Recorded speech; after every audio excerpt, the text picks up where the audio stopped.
կարծում եմ Հայաստանի նկատմամբ ՕԴԿԲ-ում գործընկերոջ նկատմամբ Հայաստանի պետականության նկատմամբ անհարգալից վերաբերմունք նվատացնում հարաբերությունները Ադրբեջանի հետ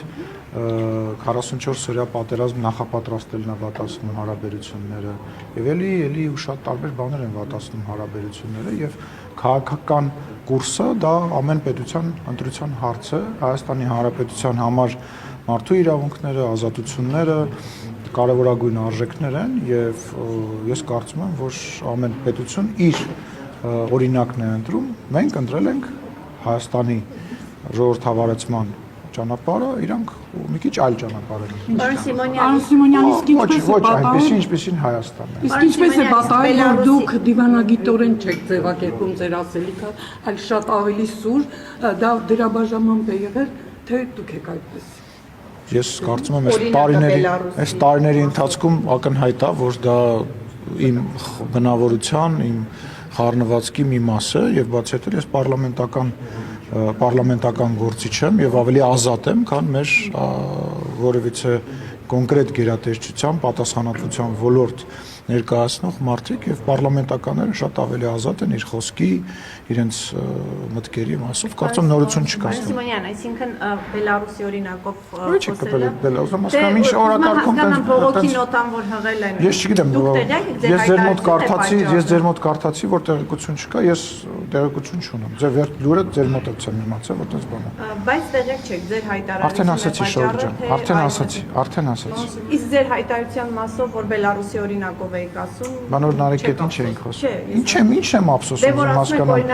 Հայաստանը ծայրագավառ չի լինելու, Հայաստանը կախվածության մեջ քաղաքական չի լինելու, Հայաստանը իր ինքնիշխանության մակարդակը քաղաքական եւ մնացած բոլոր առումներով բարձրացնելու է եւ Բելարուսի կառավարման օրինակը իմ երկրի համար, իմ համար անընդունելի է։ Հայաստանը ազատ երկիր է, իր ազատ մեդիաներով, մարդու իրավունքներով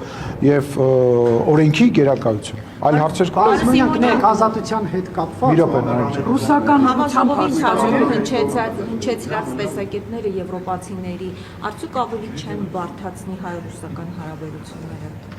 Ես չգիտեմ, դուք գիտեք ինչ է տրամաբանությունը, որ Հայաստանի Հանրապետությունը իր շահերը պետքա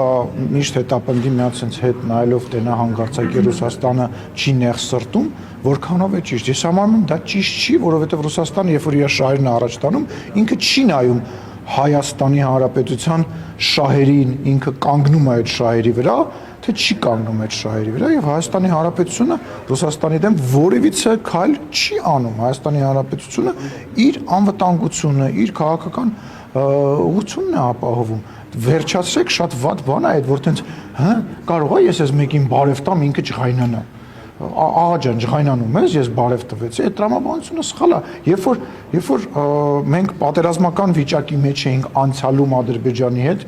Ռուսաստանը համ զենք էր վաճառում Ադրբեջանին, համ դաշնակցային հարաբերությունների մեջ էր եւ ասում էր, որ մենք անկախ պետություն ենք եւ բոլորի հետ ունենք մեր հարաբերությունները։ Իսկ Հայաստանը պետք է տենց ճորտ լինի, իրան ասեն դու սրա հետ պետք է լավ լինես, սրա հետ պետք է լավ չլինես, որ հանկարծակի իրան բարևեցիր կամ դիմավորեցիր կամ հանկարծակի հյուրընկալեցիր, սենց ոնց կլինի։ Բայց տնտեսապես ավելի շատ կախված են ռուսական տնտեսապես ավելի Լսեք,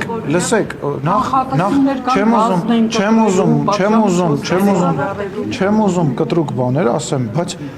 կախվածությունը որն է, եկեք ընտրենք, կամ մենք ծնկած ապրում ենք ինչ որ մեկի, լինի դա Ռուսաստանը, Ֆրանսիան կամ որևիցե մեկ այլ գերտերության սապոգի տակ եւ ձերներս կտրում ենք, ընտրություններ չենք ունենում, ազատ մամուլ չենք ունենում, կամ մենք փորձում ենք առանց որևիցե մեկի հետ պատերազմ անելու, թշնամանալու, ինչ որ մեկի վրա հարձակվելու քաղաքական կամ որևիցե այլ իմաստով մեր փոքր պետությունը տեր կանգնենք, մենք տեր պետք է կանգնենք մեր երկրներին, հասկանում եք, ես ասեցի յուրաքանչյուր երկրի հետ, լինի դա ֆրանսիական սապոգը, լինի, ես դրա համար նշում եմ, որ անկախ նրանից թե որ երկրին է վերաբերվում, Հայաստանը պետք է իր ընտրությունը կատարի, ինքը ուզում է, չգիտեմ, մի մեծ աղբորը փոխարինի մեկ այլ մեծ աղբորը, ոչ, ինքը ուզում է իր ազատությունները զիջի ինչ որ բանի դիմաց եւ միջև որտեղ է զիջելու այդ ազատությունը, թե չի ուզում զիջի։ Ընտրության հարց է։ Հիմա տեսեք, Ռուսաստանի հետ մենք ինչ ընտրության հարց ունենք, այսինքն հիմա եթե Ռուսաստանի հետ հարաբերությունները նախկինի պես է, դա նշանակում է ծնկած։ նախկինի պես իհարկե, նախկինում մենք եղել ենք ծնկած։ Մենք եղել ենք ծնկած, որովհետև մեր նախագահական ընտրությունները անցել են կեղծիքներով եւ հələ կենտրոնական ընտրական հանձնաժողովը չհայտարարած արդյունքները Ռուսաստանը շնորհավորել է, նշանակել է ստեղ նամեսնիկ։ Մեր ուժայինների մեծ մասը ղեկավարները ճշտվել են այդ երկրի հետ։ Մեր քաղաքական ամբողջ կոնյունկտուրան, մեր քաղաքական սաղ ուղեցիրը հաստատ բանալվել է, համաձայնեցվել է եւ զուգահեռ տարվել է։ Մեր դեսպանները մեծ պետություններում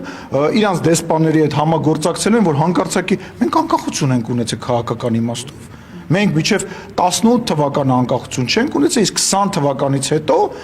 թվականից հետո հաշվի առնելով այն, որ մենք տեսանք, թե ինչ տեղի ունեցավ, Լեռնային Ղարաբաղի ժողովուրդը տեսավ, թե ինչ տեղի ունեցավ, երբ որ դաշնակիցը մեզ առնվազն մենակ թողեց, ակնհայտ դարձավ, որ չի կարելի գնալ եւ մի, այսպես ասած, երկրի դառնալ չեմ ուզում վատ բառեր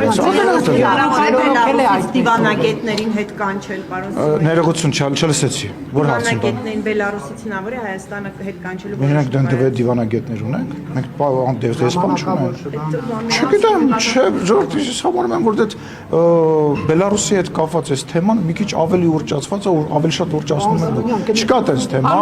չկա տես Եվրոպական գագաթնաժողովի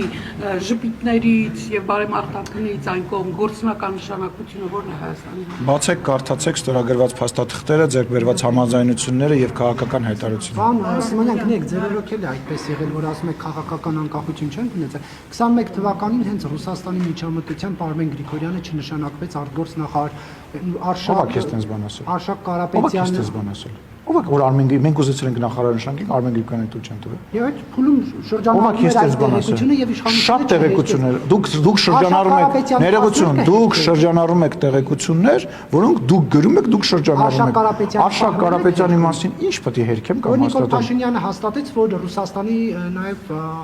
հաճելի էր, որ Արշակ Կարապետյանը լինի պաշտպանության նախարար եւ դա եւս հաշվի առնվել։ Լսի, այն իրավիճակում, երբ որ մենք նոր պատերազմը ավարտել ենք եւ երկրի պետականությունը կախված է ինչ որ րոպեների եւ ժամերի հետ կապված, ինչ որ իրավիճակում որոշում կայացնելը եւ ամբողջ պետությունը կառավարել, ենթարկել եւ մնա ղեկավարել այդ երկրի տրամաբանության մեջ եւ այդ երկրի հետ համաձայնեցում, դա տարբեր բաներ են, շատ բաներ ա եղել, չգիտեմ, այլ իրավիճակում այլ ինչ որ բանի համար են կարել, բայց դուք ուզում եք ասեք, որ 2018 թվականից սկսած, ել չեմ ասում 2020 թվականից սկսած մենք այդ բալանսը չենք փոխել, իրանք են ասում, որ մենք այդ բալանսը փոխել են, հենց ռուսական կողմն է ասում, որ մենք այդ բալանսը փոխել ենք, ինչ բնական է, որ 2018 թվականից սկսած մինչև 20 թվականը ուրիշ բաներ են եղել, 20 թվականից հետո այդ էլ ավելի ակնհայտ դարձել նույն սահմանապահների հետ կապված, Հայաստանի եւ Ադրբեջանի սահմանում արկա ռուսական զորքերի հետ կապված, հա, իրավիճակ կապված, ստատիկ բառ չի, արկա չի, այո, լսում եմ ձեզ Ռուզանա։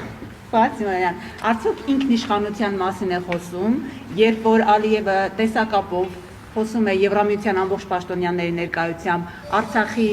Բաքվի բանտերում գտնվող մեր հայրենակիցներին որպես պատերազմի հանցագործներ է անվանում, արցախցիների սեպարատիստներ է անվանում, որևէ ձևով այդ տեսակապից հետո Փաշինյանը չի արձագանքում, փոխարենը օրինակ Եվրախորհրդի պաշտոնյան ղեկավարը արձագանքում է, երբ որ իրենց հասցեին է ասված։ Գոնե արժեր, եթե նույնիսկ դրանց չէր ասում, որևէ ձևով չէր արձագանքում, գուցե Փաշինյանը հիշեցներ, որ Ստեփանակերտում էլ եկեղեցիներ են ավերնում։ Ես ուզում եմ ասել, որ դուք մտնում եք մի քննարկման մեջ, որտեղ որ Հայաստանի Հանրապետությունը իր շահերը այնքան ապահել, որ Ադրբեջանի նախագահը նախ ելույթ է ունենում եւ երկրորդը այդ ելույթի ընթացքում խոսում է Հայաստանի Հանրապետության եւ Ադրբեջանի միջև խաղաղության մասին, այն պարագայում երբ որ դուք ասում եք, որ խաղաղություն չի լինի եւ մարդը որ ճակերտավոր իբր պարտվել է 44 օրյա պատերազմի ժամանակ չի կարող բանակցել եւ այլ։ Ձեր գնահատականները խոսակցության վերաբերյալ շատ մակերեսային են հարգելիս եւ ինչ վերաբերում է ասելիքներին, այդ ասելիքը այնքան ենք ասել, որ եկել ենք հասել ենք նրան, որ ունենք խաղաղության պայմանագիր։ Ասել ենք նրան, որ մեր հարաբերությունները հասել են, որ մենք առևտուր ենք անում իրար հետ եւ ապրանք ենք առնում։ Հիմա գիտեք ինչ, ես հասկանում եմ, որ ժամանակին տենց տրամաբանություն կար, կարելի էր տենց մեծ խոսալ, որովհետեւ ակնհայտ էր, որ ռուսական կողմը թույլ չի տա, կարելի էր բանակը թալաներ, եւ ակնհայտ էր, որ ռուսական կողմը թույլ չի տա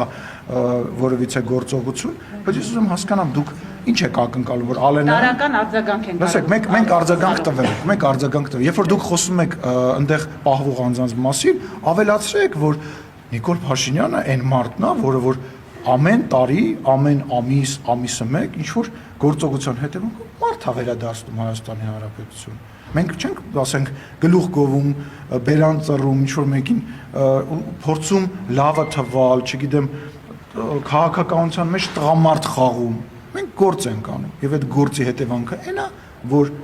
արդեն ընդամենը 19 հոգի է մնացել հաստատված Ադրբեջանի բանտերում։ Իսկ այդ մարդիկ, ովքեր որ մեծ խոսում են, ինչ են արել Հայաստանի Հանրապետության համար կամ հենց այդ նույն մարդկանց համար։ Այդ մարդկանց պատճառով է, ովքեր կարող եմ վերջացնեմ։ Այդ մարդկանց պատճառով, ովքեր որ մեզ քննադատում են, որ մենք ունեցել ենք 44 օրյա պատերազմ, որ այդ մարդիկ հիմա բանտում են։ Հենց որ այդ մարդիկ, ովքեր որ մեզ հիմա փորձում են քննադատել, թող լռեն։ Պարոն Սիմոն, որևէ փաստաթղթով նույնիսկ գերիների հարց չի շրջապատել։ Լսի 200 գերիներից մնացել է 19 հոգի։ Կարամ ամեն օր քեզ թուղթ գրեմ, ուղարկեմ, ուրախ ցույց տակ, ծապտակ անցնեք, գնաք առաջ եւ ընդհանրապես բան չփոխվի։ Թողեք գործ անենք, թողեք այդ մարդկանց հետ բերենք, ոնց որ բերում ենք։ Հերիք քաղաքական շարժումներ անեք, գերիների հետ կապված բանը անհայտ կորածների ծնողների հետ կապված քաղաքական շահարկումներ անեք, մահացածների թիվը ավելացնեք, չգիտեմ, ամենի մահի վրա, չգիտեմ, դժբախտության վրա աչոք հավաքեք, հերիք աչոք հավաքեք, մարդկանց ցավի վրա հերիք եղավ, թողեք հայ ժողովուրդը ապրի, թողեք այս մարդիկ ուրախանան, ժպտան, գնան աշխարհ պտտվեն, տեսնեն իրանց համար լավ բաներ առնեն։